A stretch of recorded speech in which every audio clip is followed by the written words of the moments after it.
A good evening to you at this hour on the business desk. The South African economy continues to face multiple pressures. Now, while domestic debt is climbing, public trust in tax collection is waning, and now global trade tensions are adding to the current challenges. As Ntokozo Khumalo reports, these form part of deliberations on the first day of the Annual Tax Indaba. South Africa's tax system is under pressure from all sides.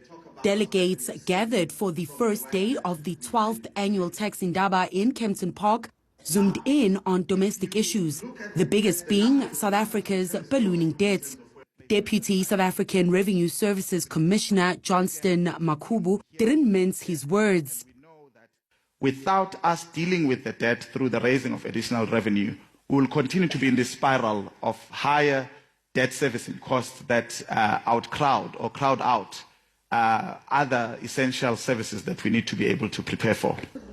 To break that spiral, SARS unveiled its Vision 2030, a digital-first strategy that includes upskilling staff in AI, building a national digital identity system with Home Affairs, and making payments more seamless through new technology. But Makhubu admits this won't be a quick fix and could take up to a decade. A lot of pressure has been placed on the National Treasury and on the budget.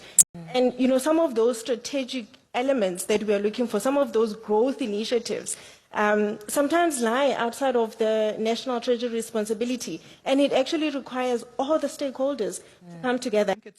Some economists argue there's low-hanging fruit to raise revenue, like simply trimming down the bloated government.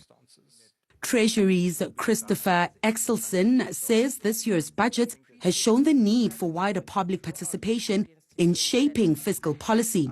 Standing Committee on Finance member Alan Beasley says long-term planning is needed.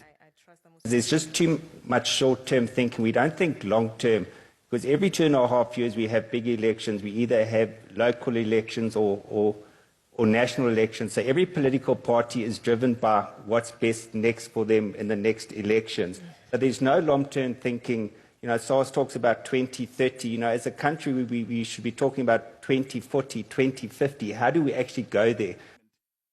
SARS is also ramping up efforts to improve trade facilitation and cross-border efficiency following the implementation of 30% tariffs on various South African goods by the United States.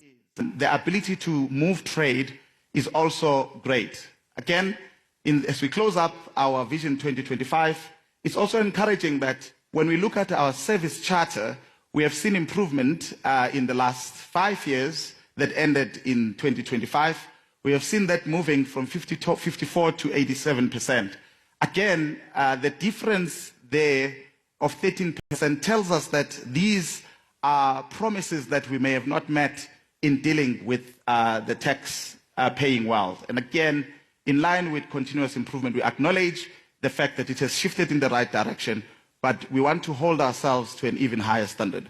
The gathering continues until Wednesday. For Newzroom Africa on Channel 405, I'm Ntokozo Khumalo in Kempton Park on Gauteng's East Rand.